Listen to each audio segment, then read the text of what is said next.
এই মুহূৰ্তত মই যি স্থানত থিয় হৈ আছো এখন জৰাজীৰ্ণ বাঁহৰ সাঁকো আৰু এই বাঁহৰ সাঁকোখন ক'ত আছে বুলি ক'লে যদি আপোনালোকক কওঁ আপোনালোকে শুনি আচৰিত হ'ব। এই বাঁহৰ সাঁকোখন হৈছে তৈলনগৰী দুলীয়াজান বিধানসভা সমষ্টিৰ অন্তৰ্গত এটা অঞ্চলত আছে আৰু এই বাঁহৰ সাঁকোখনেৰে এতিয়া মোৰ পিছফালে যিখন আপোনালোকে গাঁও দেখিছে সেই গাঁওখনত প্ৰায় 200 পৰা 300 ঘৰ মানুহ তেওঁলোকে বসবাস কৰে আৰু তেওঁলোকে দুলীয়াজান যি টাউন আছে সেই দুলীয়াজানৰ বজাৰ আছে সেই দুলীয়াজানৰ বজাৰলৈ যাবলৈ হলে তেওঁলোকৰ একমাত্ৰ যাতায়াতৰ ভৰসা এই জৰাজীৰ্ণ বাঁহৰ দলংখন। বাঁহৰ দলং বুলি ক'লে ভুল কোৱা হ'ব, এখন বাঁহৰ সাঁকো আৰু এই বাঁহৰ সাঁকোখনেই একমাত্ৰ ভৰসা। আপোনালোকে ইয়াৰ গাঁৱৰ মানুহ আছে, মই কথা পতাৰ পূৰ্বে মই দলংখনৰ যিটো জৰাজীৰ্ণ অৱস্থা সেই জৰাজীৰ্ণ অৱস্থা আপোনালোকক এবাৰ দেখুৱাবলৈ চেষ্টা কৰিছোঁ। ইয়াত মটৰ চাইকেল বা চাইকেল লৈ অহাটোতো সম্ভৱ নহয়, খোজকাঢ়ি অহাটো কিমান বিপদজনক আপোনালোকে এই দৃশ্যসমূহ দেখিলে আপোনালোকে গম পাব। আৰু পুনৰবাৰ কৈছোঁ যে তৈলনগৰী দুলীয়াজান সমষ্টিৰ অন্তৰ্গত এই যিখন বাঁহৰ সাঁকো আৰু এই বাঁহৰ সাঁকোখনৰ দুলীয়াজান যিটো বিধানসভা সমষ্টি সেই দুলীয়াজান বিধানসভা সমষ্টিটোত 10 বছৰ তেওঁ কাৰ্যকাল বিধায়ক হিচাপে আছিল তেৰছ গোৱালা। ইয়াৰ পূৰ্বে আছিল ৰামেশ্বৰ তেলী, 10 বছৰ তেওঁ বিধায়ক। ইয়াৰ উপৰিও ডিব্ৰুগড় যিটো লোকসভা সমষ্টি সেই ডিব্ৰুগড় লোকসভা সমষ্টিৰ তেওঁ সাংসদ হৈ আছিল আৰু সাংসদ হোৱাৰ লগতে তেওঁ কেন্দ্ৰীয় মন্ত্ৰীও হৈ আছিল। কিন্তু তাৰ পিছতো এই দুলীয়াজান বিধানসভা সমষ্টিৰ প্ৰায় 300 ঘৰ মানুহে 300 ঘৰ গঞাই এনেধৰণে বাঁহৰ সাঁকোৰে তেওঁলোকে ভয়াৱহ এটা যাতায়াত ব্যৱস্থা কৰিব লগা পৰিস্থিতিৰ সৃষ্টি হৈছে। আজিৰ তাৰিখত যি ধৰণে চৰকাৰখনে কৈ থাকে যে চাৰিওফালে উন্নয়ন কৰা হৈছে, চাৰিওফালে উন্নয়নৰ তেওঁলোকৰ যিটো এখন প্ৰতিচ্ছবি দেখুৱাবলৈ চেষ্টা কৰে, বাট পথৰ পৰা আৰম্ভ কৰি বিশেষকৈ যাতায়াত ব্যৱস্থাটো তেওঁলোকে উন্নত কৰিছোঁ বুলি কয়। আৰু এনে অৱস্থাত যি তৈলনগৰী দুলীয়াজান বুলি ক'লে সমগ্ৰ দেশতে এটা নাম আছে আৰু সেই দুলীয়াজান সমষ্টিৰ যাতায়াতৰ যিটো দুৰৱস্থা সেই দুৰৱস্থা দেখাৰ পিছত প্ৰকৃততে সাধাৰণ জনতাৰ মাজত এটা প্ৰশ্নৰ সৃষ্টি হ'ব যে সঁচাকৈ এয়াই উন্নয়ন নেকি? সাধাৰণ যিসকল লোক আছে, আপোনালোকে এই গাঁওখনৰ বাসিন্দা নেকি?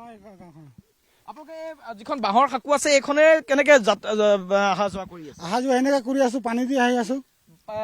পানী ভৰি গ'লে উপায় নাই, এইফালে যাওঁ আৰু যেন তেন।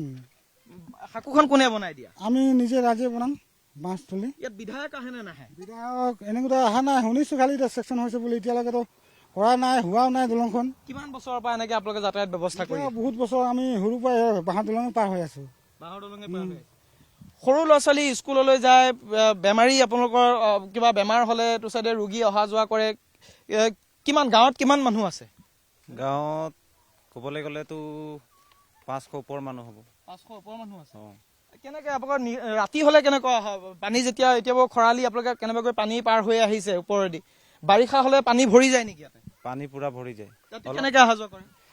এনেকে অলপ বাঁহৰ দলং পাতি পাৰ হয় আৰু নহ'লে বেলেগ ৰাস্তা দি যায়, বহুত দূৰ যাবলগীয়া হয়। মেডিকেল যাবলৈ বহুত দিগদাৰ হয়, স্কুল যাবলৈ বহুত দিগদাৰ হয়। আৰু এনেকে বহুত ৰোগীও এনেকে ঢুকাইছেও, যাব নোৱাৰিব, আধা বাটতে ঢুকাইছে। আপোনালোকৰ কিমান এইটো স্কুলৰ ল'ৰা ছোৱালীবিলাক কেনেকে অহা যোৱা কৰে বাৰিষা হ'লে? স্কুলত মানে বাৰিষা ছিজনত কোনোবাই ৰখি দিয়ে আৰু চাইকেল পাৰ কৰি দিয়ে, উপায় নাই। এতিয়া আপোনালোকৰ ইয়াত যিটো অৱস্থা, ইয়াত আপোনালোকৰ বিধায়ক 10 বছৰকৈ থাকিলে, ৰামেশ্বৰ তেলী আছিলে, এইবিলাক পথটোৰ কথা আপোনালোকে কৈছেনে নাই বা ইয়ালৈ আহে নে নাহে চাবলৈ? আহে আৰু ছেকশ্যন হৈছিলে বুলি শুনিছিলো, এতিয়ালৈকেতো বনোৱা নাই। এনেকেই চলি আছে আপোনালোক? বেছি নাহে, মানে এবাৰ দুবাৰ আহে আৰু চাই পিনে যায়।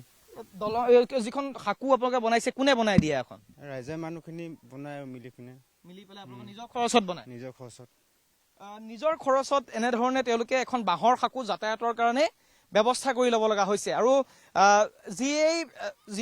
যিটো স্থানত আছো, এই গাঁওখন দুখন গাঁও সংযোগ আছে, গাঁও দুখনৰ নামটো কি? এইখন গাঁৱৰ নামটো কি? খেকেলা বঙালী আৰু চপাতলি বঙালী, এই দুইখন গাঁও সংযোগ কৰিছে। একেলগে সংযোগ কৰিছে। মানে টাউনলৈ যোৱাৰ কাৰণে ৰাস্তা এইটোৱে বুলি ক'ব লাগিব? মেইন ৰাস্তা এইটোৱে।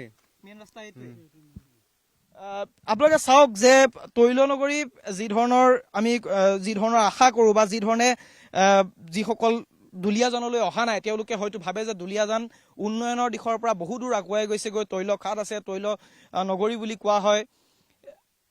ইয়াৰ বিভিন্ন স্থানৰ লোক ইয়ালৈ আহে এনে সময়ছোৱাত যিটো উন্নয়নৰ ছবি সেই উন্নয়নৰ ছবিখন দেখাৰ পিছত আপোনালোকে হয়তো উপলব্ধি কৰিব যে আজিও 2026 চনতো যি বিজেপি নেতৃত্বাধীন চৰকাৰ আছে বিজেপিৰ নেতৃত্বত চৰকাৰ গঠন হোৱাৰ পিছত ইয়াৰ যিজন বিধায়ক তেৰছ গোৱালা তেওঁ 10 বছৰ ধৰি কাৰ্যকাল ইয়াত চলালে তাৰ পিছতো এনেধৰণৰ যিটো যাতায়াত ব্যৱস্থা সেই যাতায়াত ব্যৱস্থা দেখাৰ পিছত সাধাৰণতে সকলো লোকৰ এটা যিহেতু ক্ষোভ থাকিব তেওঁলোকে যি ধৰণৰ উন্নয়নৰ কথা চাৰিওফালে কৈ থাকে যে চাৰিওফালে উন্নয়ন হৈছে কিন্তু ইয়াৰ স্থানীয় যিসকল লোক আছে সেই স্থানীয় লোকসকলৰ যিটো দুৰৱস্থা সেই স্থানীয় লোকসকলৰ দুৰৱস্থাৰ কথা জানিবলৈ চেষ্টা কৰিম বাইদেউ অকণ কথা পাতিব পাৰিম নেকি আপোনালোকৰ মহিলা হিচাপে আপোনালোকে এইফালে যিহেতু অহা যোৱা কৰিব লাগে বাঁহৰ সাকু দিয়ে এনেকৈ সৰু ল'ৰা ছোৱালীলৈ পাৰ হয় নেকি আপোনালোকে পাৰ হয় ভয় নালাগে নে এনেকুৱা একদম ভাঙি গৈছেগে ভয় লাগে তো ইয়াত বিধায়কে ভোট বিচাৰি আহে নে নাহে ইয়াত ভোট বিচাৰিব কাৰণে আহে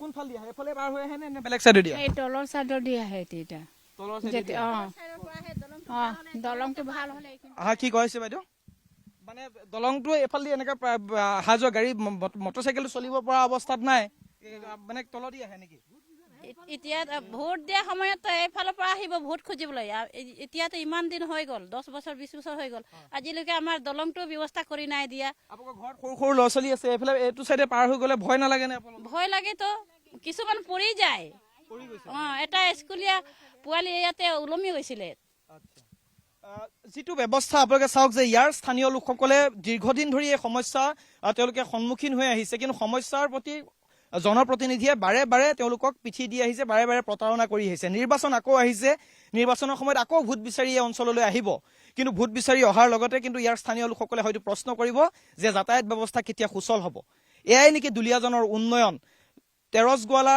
যি ধৰণে তেওঁ নেতৃত্ব দিলে এতিয়া হয়তো অন্য এগৰাকী আহিব সেইগৰাকীও কেনেধৰণৰ প্ৰতিশ্ৰুতি দিব সেইটো এই মুহূৰ্তত এই অঞ্চলবাসীৰ কাৰণে এক ডাঙৰ সাঁথৰ বা ডাঙৰ প্ৰশ্ন এতিয়া দুলীয়াজনৰ এই পৰিৱেশ এই যাতায়াত ব্যৱস্থা দেখাৰ পিছত সঁচাকৈ সাধাৰণ জনতাৰ সাধাৰণ ভোটাৰৰ মাজত প্ৰশ্ন হ'ব যে এয়াই আচলতে উন্নয়ন নেকি দুলীয়াজনৰ পৰা নিতুল কৃষ্ণৰ সৈতে মই লক্ষ্যজিৎ গোহাঁই NKTV+